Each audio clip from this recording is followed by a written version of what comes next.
in climbing fees. I mean, I'm serious, man. That's some serious cash, extra, that you don't, they're not taking the 40% out of it. You're getting that whole fee. So I loved it. And then now I'm not hardly handling any claims from that carrier, so it kind of sucks. It is what it is. Sometimes it works out, sometimes it doesn't. And that's Progressive, guys. So if you ever get any Progressive claims, always look for that $150 safety fee, and always pull your rope out. I don't care. Pull it out, even if you don't use it. Get an extra $150 on that inspection. It's way worth it. Way worth it. And you're like, oh, but it'll take me 15 minutes longer to throw the rope. 15 minutes for $150? Who wouldn't want that?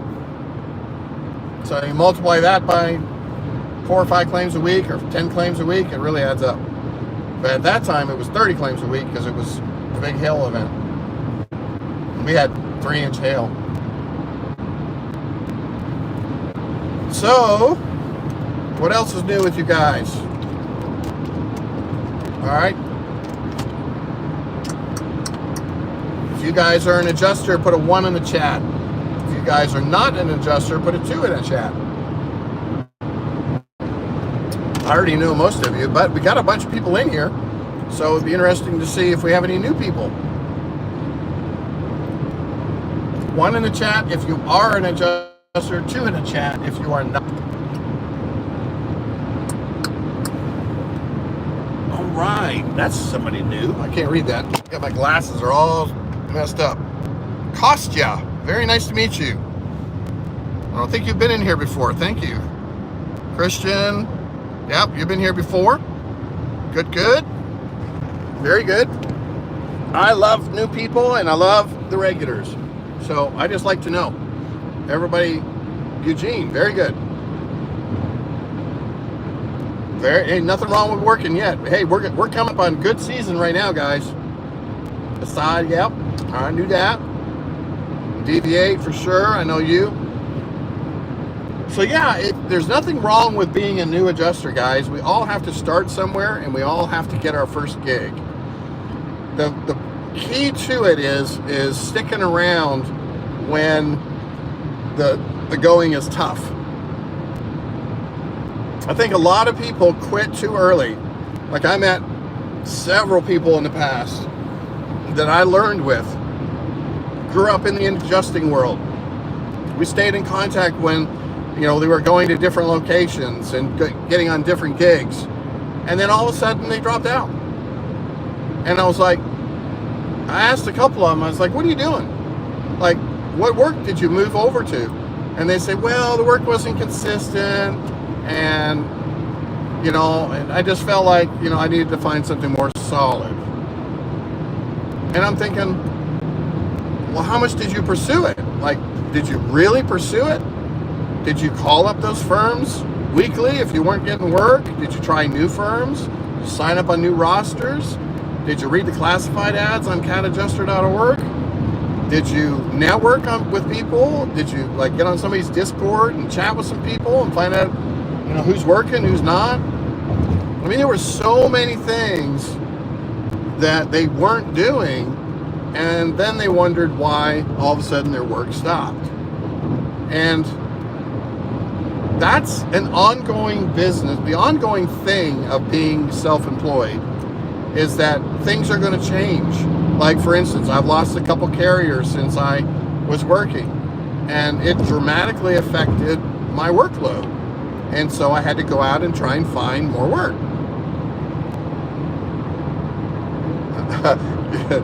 You're a big motivator. Well, I'm just telling you how it is, but thank you for the compliment. Appreciate it. I think the point is that I'm living the life that I think a lot of you, and not all of you, but a lot of you want. And I'm just trying to let you guys know that it's always possible to achieve that goal. And it's only reserved for those that want it. Half of the success, I would say half the success in any self-employment opportunity is determination, perseverance, and drive. Okay, so if you're not that type of person, like you don't have the motivation like to get up in the morning every day early, if you're not the type of person that's, that is motivated by work, like the more you work, the more you make. If you're a type of person that just is happy being content, saying, hey, I'm just glad to get my paycheck, I'll probably do this for the rest of my life, just get this paycheck and then I'll retire. That's not the self-employment mentality. And unfortunately, there's 80% of the world that's like that. And that's why the government loves those people, because they pay their taxes, they don't complain, and they just do the work, and that's it.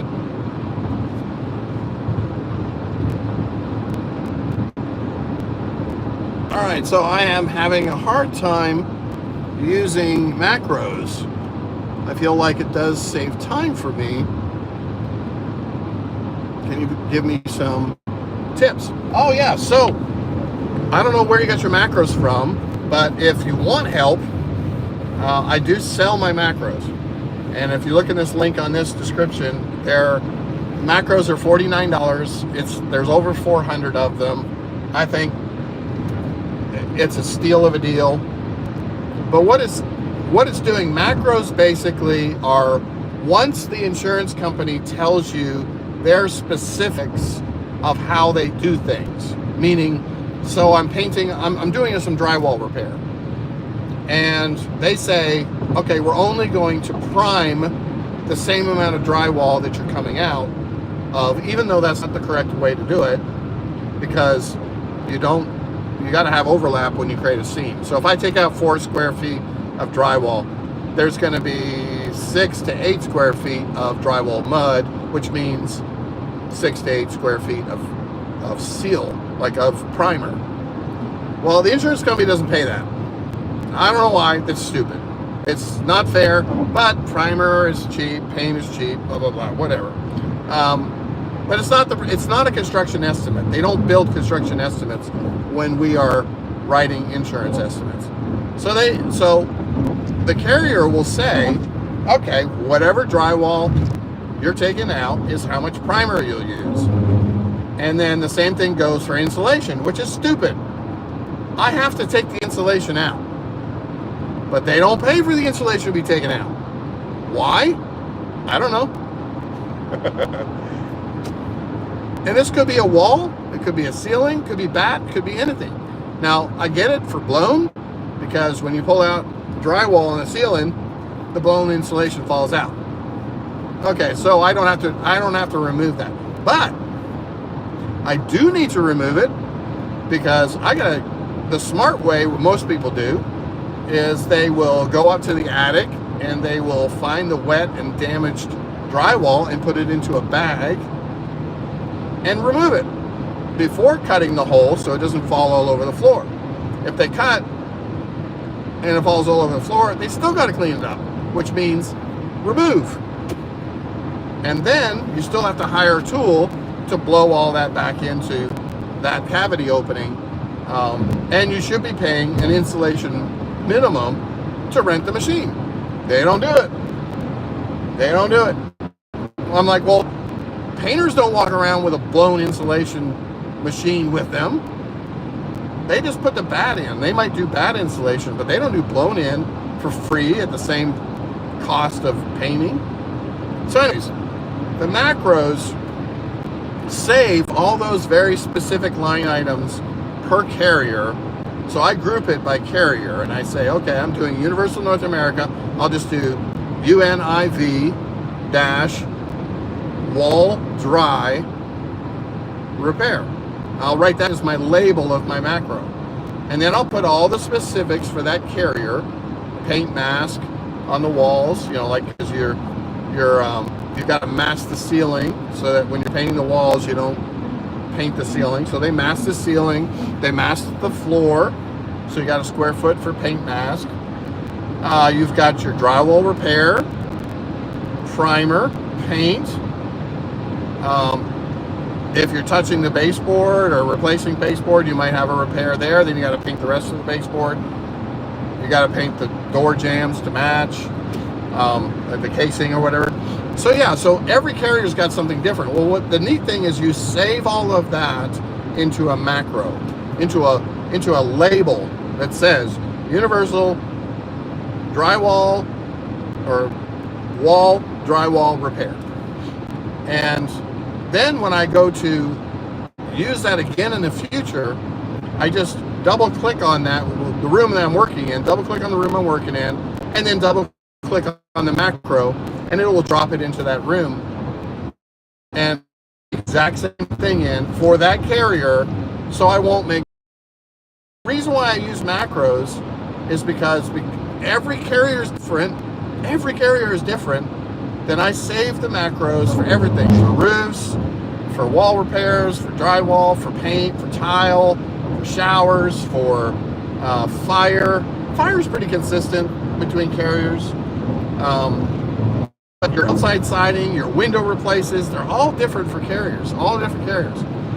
And by saving it into a macro, then I make very few mistakes on my estimates when I turn things in, because I'm just copying and pasting the line items that are part of that that repair. And so I created basically macros in 11 years or 8 years that I've been doing daily adjusting, and I just saved all my macros, and then I decided to put those into a packet and sell them. And I bought macros when I first started. I bought 40 macros for $40 when I first started, which was a total ripoff when I was looking back at that. That guy was clearly trying to make some money off me. But it got me an idea of what a macro was. But I have over 400 macros in my pack now, because you run into all sorts of things when you're writing estimates. And you know, if you can speed up your estimate writing by just clicking on a macro, I mean, it's a game changer. And I still use them. It's not like I'm selling the pack and then not using it. I use them every day, and I'm constantly tweaking it. So what I might do one day is, after another 5 or 10 years from now, I might go in and put in an updated macro pack and sell that, because all of my macros are changing because the carriers are changing. So my macros right now are a couple years old. Well, some of those carriers have changed some of those little tweaking things in their estimates, and so they're not 100% accurate. Now, that doesn't mean that you can't just go in and edit them. Absolutely. But here's the thing. You turn it in once, the file reviewer writes you back and says, oh, we don't pay for both the detach and reset. We only pay for the reset. So those are some of the things that they've changed. They still are paying for the item, but some of them have got a little picky and they're not paying for the detach now. So yeah, a little tweaking on there. I got to do that every little once in a while. I got to tweak my macros, but still use the same macros every day to write my estimates, and my estimates are a dream. They go really fast. I love them. Estimates with macros, you are wasting your time. So yeah, definitely check that out, and it's in the link in my description if you want it. I'm also doing the class on Xactimate. So if you're not familiar with Xactimate, you don't know how to use the program, you're just like, man, I'm so lost, this program is so complicated. I actually have started an introductory course. I think it's kind of more advanced, but a level 1 and level 2 Xactimate course teaching you how that software works and how it applies in the adjuster world. And it's available, I think, super cheap compared to everybody else's course, and it will definitely teach you Xactimate, and you will do very well after watching. It's about 45 hours of videos for teaching you how to use the program. You'll learn a lot. So yeah, if you're a new adjuster and you're checking it out, you want to find out where to learn how to use Xactimate, that's the way to go. All right, you guys got any questions? Make sure you hit the like button if you haven't already. Send me a question.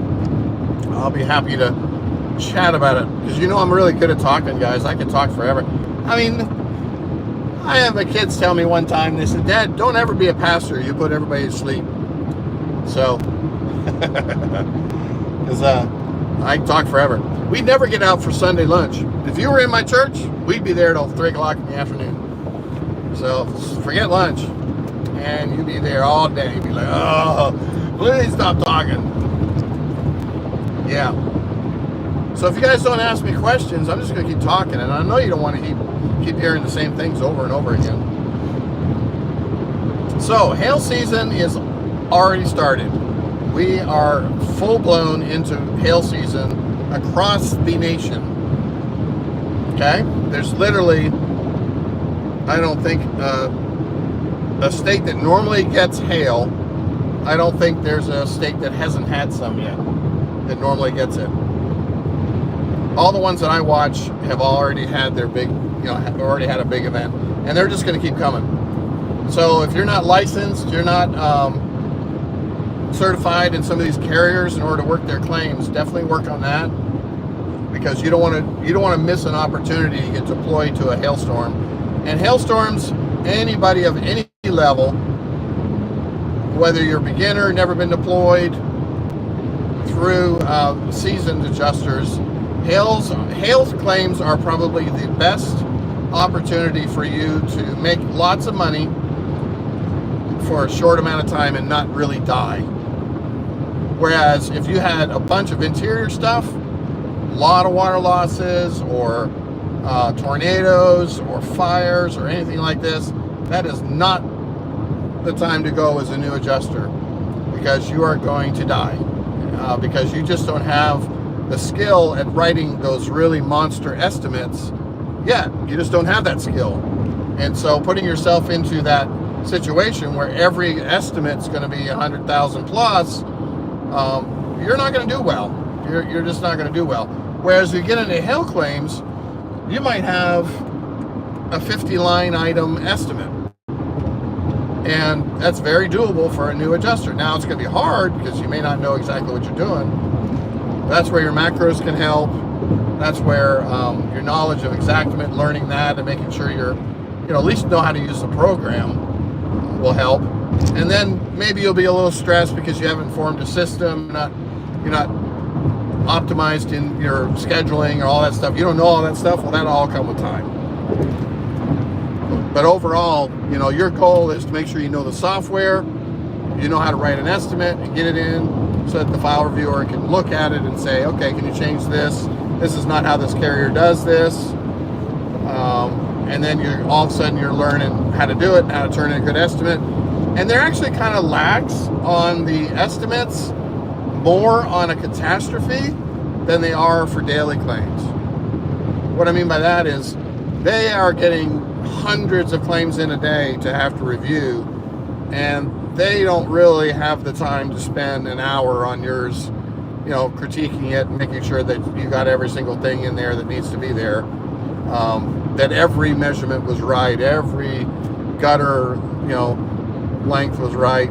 I mean, they hope you've done it right, but they're not going to be nitpicking you or checking up on you on every single photo that you've labeled correctly, blah, blah, blah, because they don't have that time.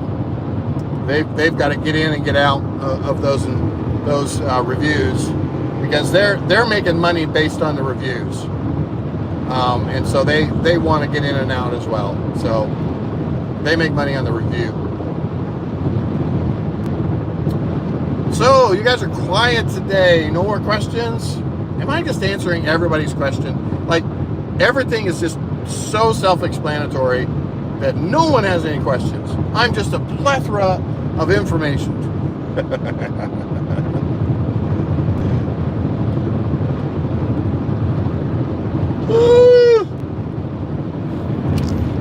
Sorry, had to yawn.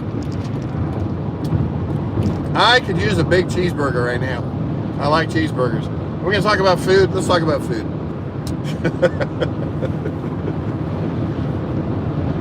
All right, so we are 30 minutes from home. Not bad of a drive. You know what I love about the driving for when I do my inspections. So I'm always coming home around lunchtime. Somewhere between 11 and 12 is when I'm driving home after my inspections.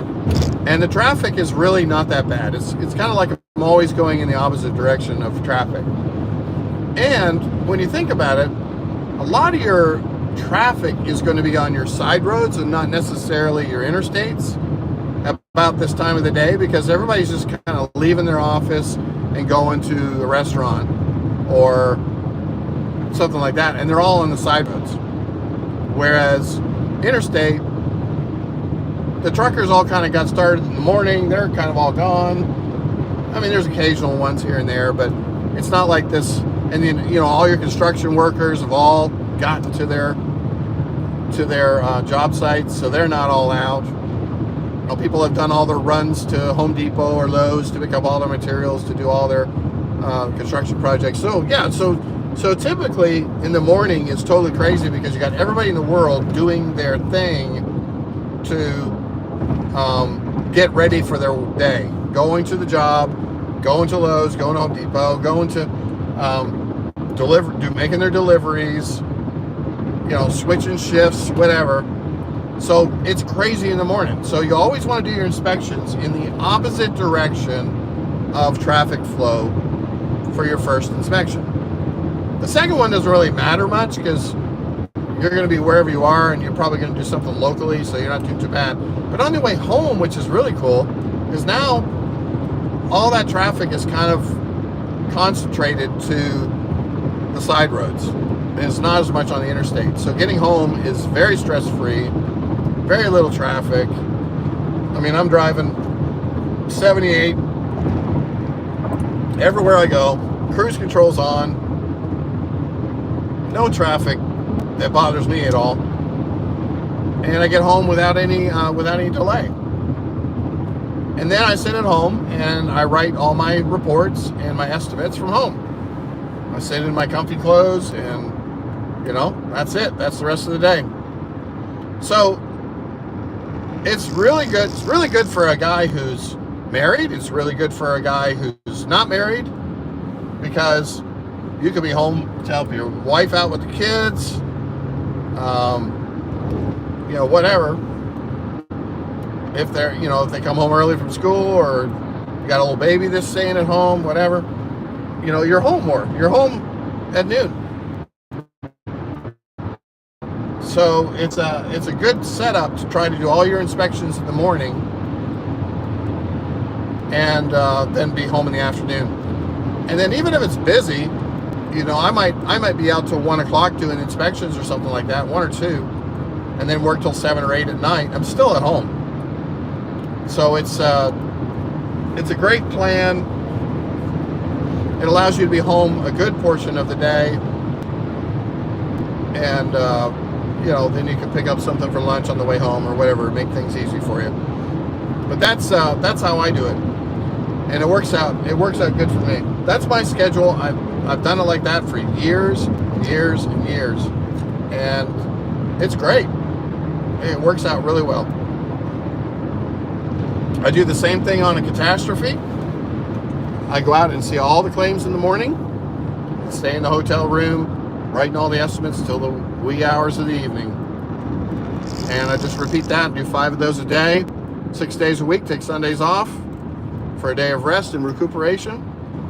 And it's wonderful. And you make a ton of money. A ton of money. Now I got somebody doing 35 miles an hour in a 70 mile an hour zone because they don't know how to merge. So make sure you got your camera always on.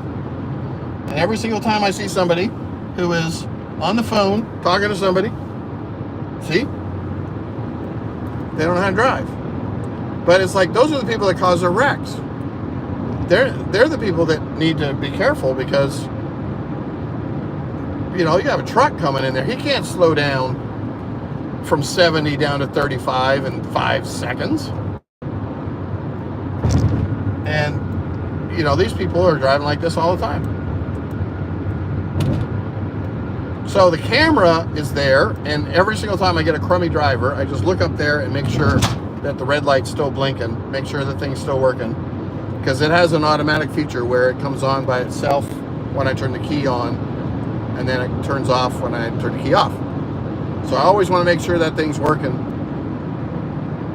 so that it's always recording, because you never know when you're going to come across a bad driver and it's going to cause you to get in a wreck. And then, you know, everybody lies when they get in a wreck.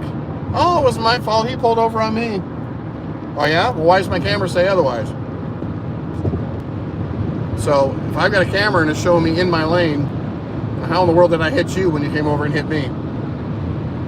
So my ex-wife was in a wreck, and the person was looking at their phone and rolled over and hit my ex-wife's van on the side. And when she went and talked to the police officer, that lady lied and said that my wife went over and hit her. Well, we didn't have a camera, and I believe my wife, because she wouldn't lie. But there was no way to prove it. So when the policeman came, he said 50-50. And we ended up having to pay for the damages to our van. And it's like, a camera would have absolutely solved this, because our damage was at the front corner, and hers was at the back corner. And so any smart policeman who's doing some type of liability decision would say, highly doubt that a person following somebody is going to sideswipe the back of the vehicle.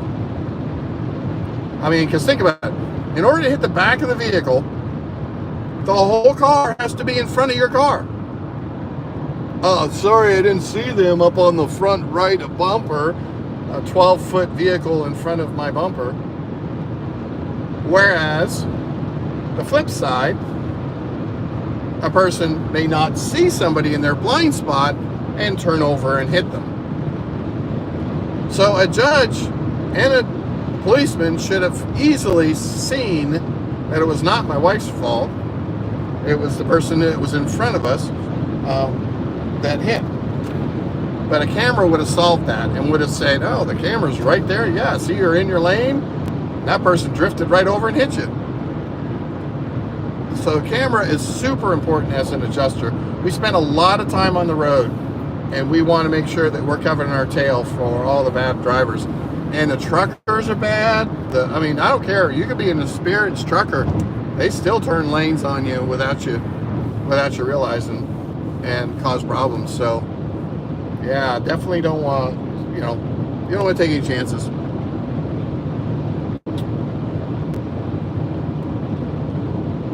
Alrighty, well, you guys are awful quiet out there today. I guess I put you all to sleep with my talking.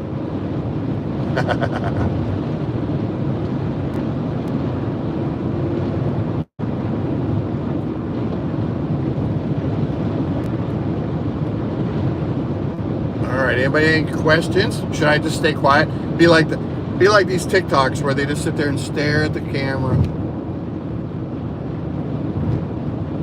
And you're like, you get into the TikTok and you're like, what are you doing? Like, make me smile. I'm not talking to anybody until you make me smile. Or make me laugh. I mean, really? What a stupid TikTok. Yeah, I'm not going to spend 2 seconds looking at you. Bye. Gone. Insult my intelligence. Like, why am I going to spend time looking at you? Give me some entertainment. Make something interesting. And then at the flip side, you got the people that are dancing and thinking they're something special just to flat their boobs around to everybody in the world on TikTok, and then everybody's going to go, oh, I'm going to give you a gift. Take off some more clothes, which you're not going to do anyways. But anyways, it's just the ludicrous nature of what people are willing to give people money for, thinking they're going to do something when they're not. It's like, what does this world come to? Oh my goodness. Crazy. Crazy stuff. Alrighty. Time for some more water.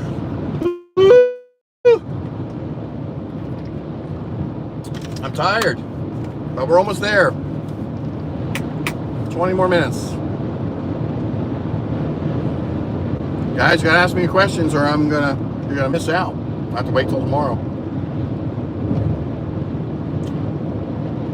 Questions, ideas, thoughts, actions, words. Talk about something else besides adjusting. I don't care. Talk about anything.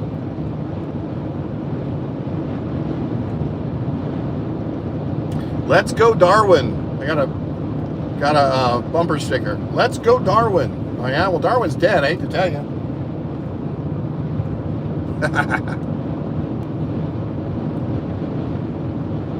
I think we're supposed to be going, let's go Brandon, I think is what it's supposed to be.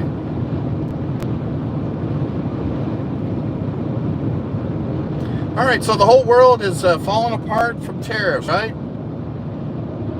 want to talk politics? Oh no, don't talk about politics. I'm talking about economy, guys. Economy is not politics. I think everyone wants the economy to do well. Everybody has a version of what well is, but I think the point is we all want to make money. We all want to feel like we have more money in our pockets, and we want to feel like the future is bright when it comes to our country.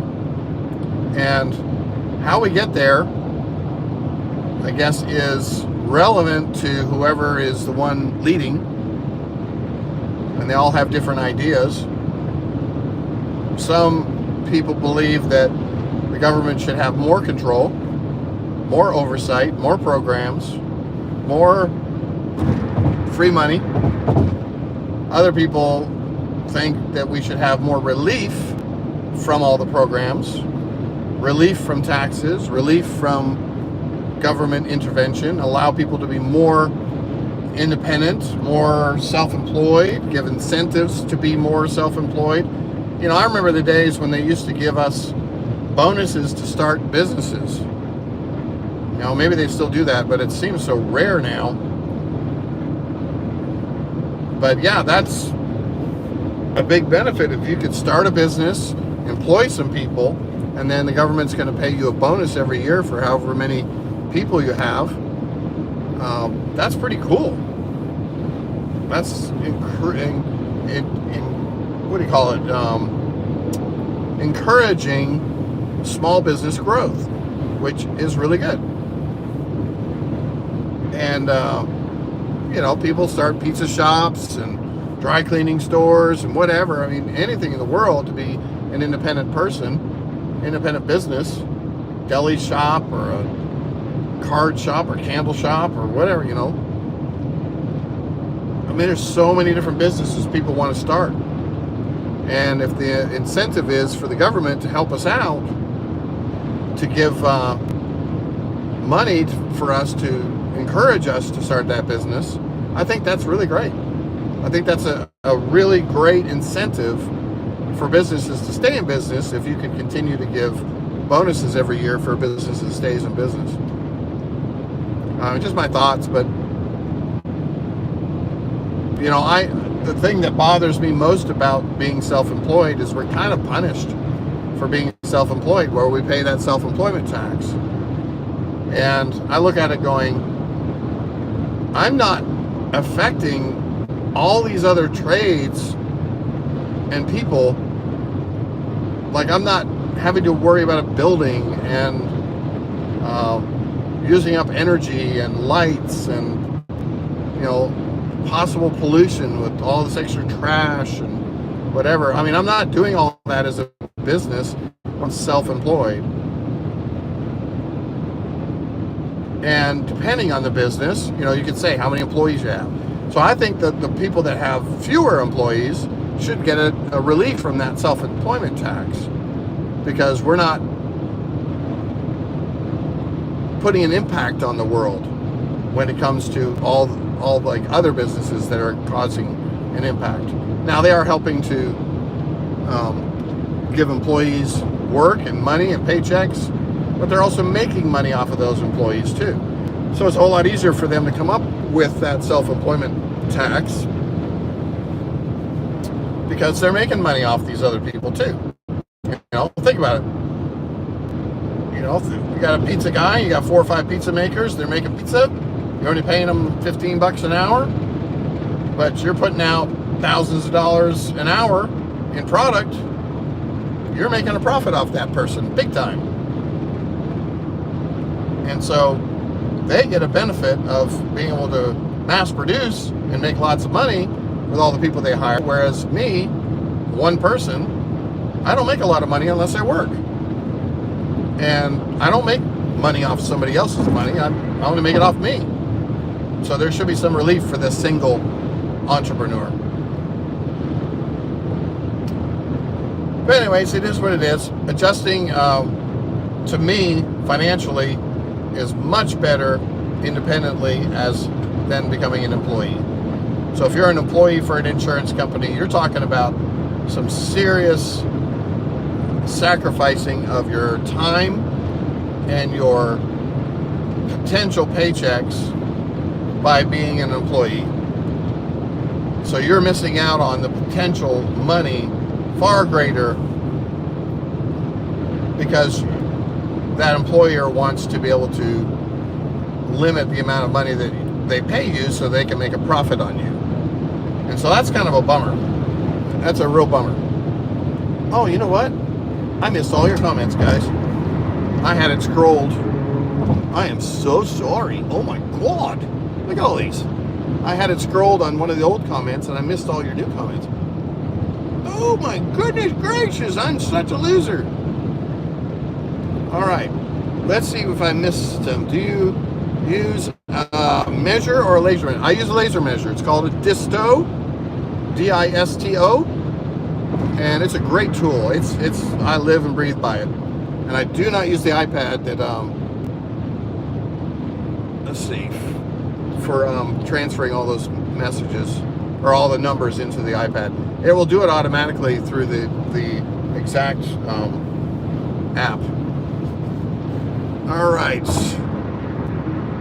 I'm so sorry I missed all your comments, guys. The file format for my macros, it's under Xactimate's program. I think it's MCT. I think it's an MCT file extension. It only opens up in Xactimate. So it's not something you can open when you buy those macros. You don't just open them. You have to import them into Xactimate, and then Xactimate reads those files. Deviates. Oh, I can't read this stuff. I'm going blind, guys. All right. I got home from a claim I had to shower, got some lunch. Very good. Very cool, Deviate. Sadia, and where is the link for your macros? It's in the description of this video. Do you do content claims, Eugene? No, I don't. I do for some carriers. They will allow just small, for us to handle like the first 5 or 10 items. And if there's any major contents, we send those through the remediation company to handle. So I'm really glad because I don't like dealing in contents. And I have one carrier that totally said we don't have to do them anymore. We're not handling them at all, even if there's 5 or 10 now. So I just love it. I think they're having too many variances in the contents. Like they're not getting accurate explanations of them. So they've just gone away from that. So I'm fine with that. All right. Did you do claims in New England? Yeah, I worked in Massachusetts on a catastrophe up there. Did a bunch of stuff and a lot of PAs. Worked up there, and I also worked in Maryland as a daily claim adjuster. So I was in Delaware, Washington, Pennsylvania, Virginia. But yeah, I was in Massachusetts for catastrophe up there.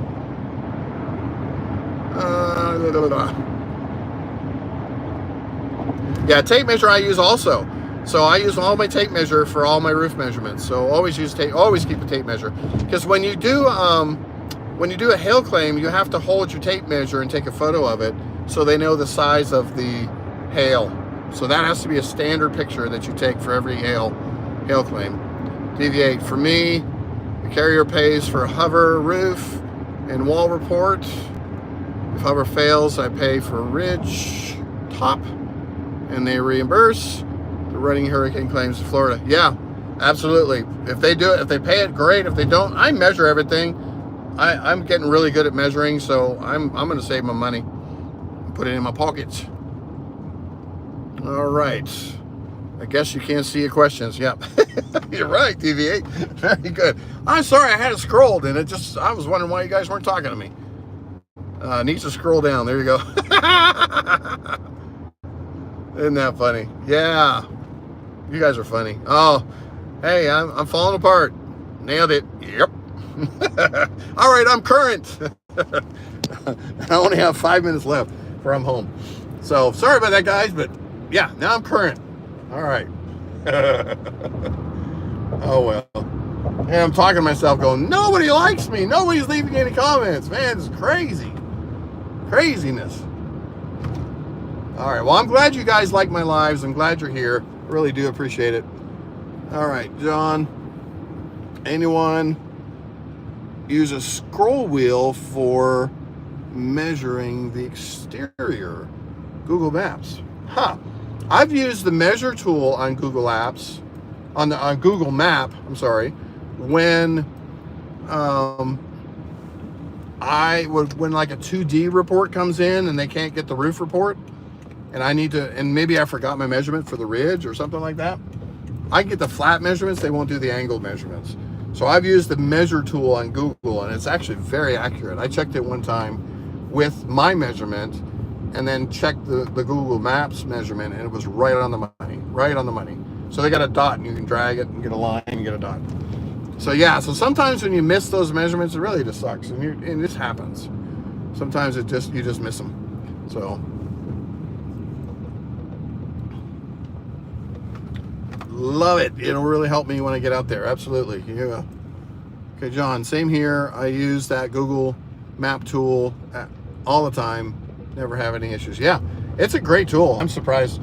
And I do use Hover. Like, I've got to go to one tomorrow, I think it is. Universal does not pay for roof reports. This looks like it's going to be a 2D, but it's a monster house. I'm going to go ahead and do the Hover and then bill for it, because I don't want to measure this roof. It's 1212 everywhere.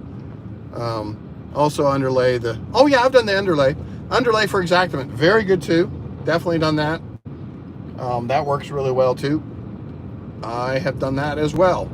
So yeah, there's lots of little ways. You'll run into different issues like that all the time, where you just miss a measurement, or you just, I've used, I use Google Maps when it's a fire, because I don't know what the house looks like after it's burned down. So it's really nice when you pull up Google Maps and go, oh, that's the quality of house it was. Very cool. So then when you're doing your evaluation for the house, and you know exactly what kind of the quality you're looking at, whereas everything's burned down and you don't know what it looked like before. I've done it before when there was a shed. When there was a shed that had burned down, and I was able to see it from the street and see what the shed looked like when it was completely burned to the ground. And that was really cool to be able to actually see what the shed looked like before. So that really works out. Okay, so Sadia, Daniel, what is the format of the macros? Is it Word doc, or do I need to download with Xactimate? Yeah, so that's what it is. You'll download them, but you don't download it with Xactimate. You actually download it to a folder on your desktop. Okay, so the macros are a download. It's a zip file, and so you will put it into a folder. You'll unzip it into that same folder, and then you'll go into Xactimate, and if you buy the macros from me, I give you a link to a video that shows you how to import those. It's a little 30-second, 40-second video from Xactimate, or Xactware, that teaches you how to upload. Sorry, I got a glare on my face here. And you're basically going to go into the import side of Xactimate in the tools section, find that folder, okay? Then highlight all the macros that you want to import, which will be all of them, and then import it.